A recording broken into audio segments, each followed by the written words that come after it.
Hey everybody, welcome back to the Wasteland workshop, and in this episode I'm going to show you how to make some scenic bases. This is going to be a pretty quick and dirty tutorial, both literally and figuratively. I'm going to show you some terrain 101 basics and how you can make a pretty bland base look a little bit more fancy using just some PVA glue, some dirt, or sand more accurately, and some good old-fashioned H2O.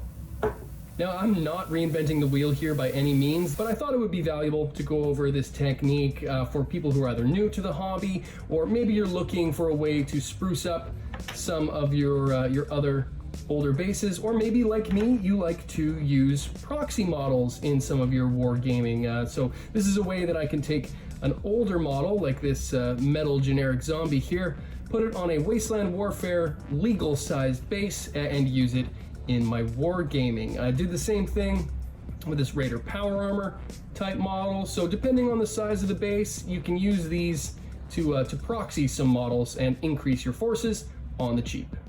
Let's get cracking. I've got this 50mm plain Jane plastic disc base here that I got from a Dungeons & Dragons WizKids model. All I'm going to do is apply some PVA to this and then coat it in sand, but to make sure that the PVA is going to grab nicely to the smooth surface, I'm just going to take a little bit of sandpaper and just give it a little bit of a sand here, just to get that smooth sheen off of it so that glue is going to grab nicely. Next, I'm going to take this old nasty dollar store terrain brush that I've got here, and I'm just going to apply some PVA in the middle of our disc. Put a little drop there, and I'm going to spread it around. Going to add a little bit more here just to make sure there's going to be enough for that sand to grab onto. Now I'm going to take the sand here and just liberally apply it to our now sand-coated base. If for whatever reason you can't find sand just out in nature, you can buy some Wargame specific sand. I'll put some affiliate links in the description down below, so if you want to buy anything from there, it helps the channel out so I can keep making these types of videos.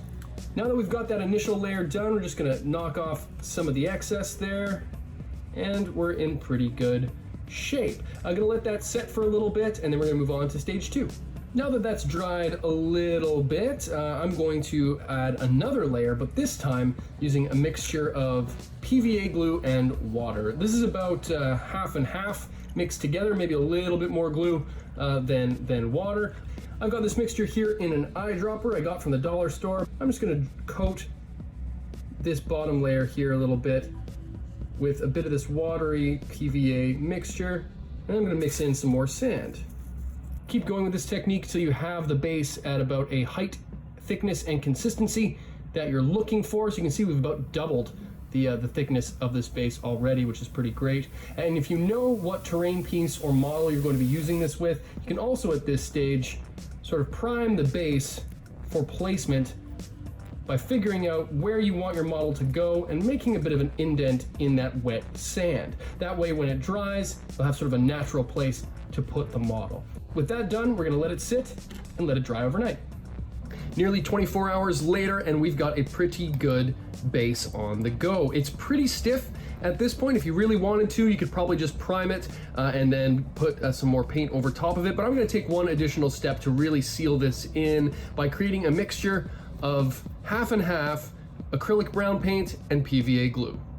I have an old Tupperware container here. I'm just going to put some PVA in it, about that much, and then add some brown paint to give it both some color and to help mix that PVA, make it a little bit more spreadable. A painting handle or something similar comes in pretty handy for this. All you want to do is take this mixture and apply it to your base. Sometimes the liquid content in this step can cause the sand and PVA to sort of reactivate on the base that you already have, so just apply it with dabs if you start to see some sand coming off. There we go. Just like that, our base is now looking a little bit more like something you'd find on a tabletop. This brown paint is going to make it a little easier to prime things down the line, and with of course that PVA content in there, we're really going to seal this up. I'm probably going to let this sit for 4 to 5 hours, then come back for priming. Here you can see that we've got a pretty rock solid base. I'm now going to take this one along with this larger one that I've been working on here for a terrain piece outside and give them a shot coat of primer. I'm using some Army Painter Wolf Gray primer here, but any sort of rattle can that you've got at home will probably get the job done. Let's take this outside and get it primed. And just like that, thanks to some movie magic and some spray paint, we now have 2 primed bases. Gonna let these dry before we bust out the brushes again to paint these, and we'll almost be done this project. So to get things started, I've just got some more of this brown acrylic here, this time no glue, and I'm just going to get some paint on the base. Nothing too fancy here, just gonna water it down a bit and get a base layer going. Get in all the cracks and crevices. Keep going till you have something that looks, again, a little bit more like that dirt or sand. And of course you can use some different colors depending on what sort of terrain you're trying to emulate. I usually just do this generic sort of brown, sort of desert sort of look. You could also do some more of a gray or a black to give more of sort of that concrete asphalt sort of feel to it as well. Or you could do a base in black and then some brown over top to add some more sort of shade and texture to it, but I think brown will get the job done for this case. I'm going to do the same thing with this larger base here while I'm at it. I find batch painting stuff as much as possible is a good way to go. So just going to let that dry again, and then we're going to go on to some dry brushing. Now that our base layer is dry, we're going to do a quick dry brush. So this is going to be a quick way to bring out some of the details of this base and make it really pop from afar when it's on the tabletop. And to do this technique, you're just going to need a couple of things. Number one is going to be a paint which is a little bit lighter than your base layer. I'm going to be using this Desert Yellow by AK Interactive, but you could use a number of different colors as long as it sort of matches your base. One thing you could do is you could actually take the base color you used, mix in a little bit of white, and then go about it that way. So that's a really quick and easy way to do that. You'll also need a brush. In this case, I'm using an Army Painter's large dry brush, but any old brush you've got would do the trick, and some paper towel. Now once you have your brush loaded up with some paint, you're just going to take it on the paper towel and get most of it off of the excess here, so you're just getting a little bit of streaks on the paper. About 80% of it off will do the trick. Then you're just going to gently brush across the layers of your base. Keep going along the raised edges, sort of gently grazing the top of the base to bring out those more raised and defined areas. You can see already we're starting to get the sort of cracked, sort of deserty sort of look to it, which is pretty much exactly what I'm going for on this.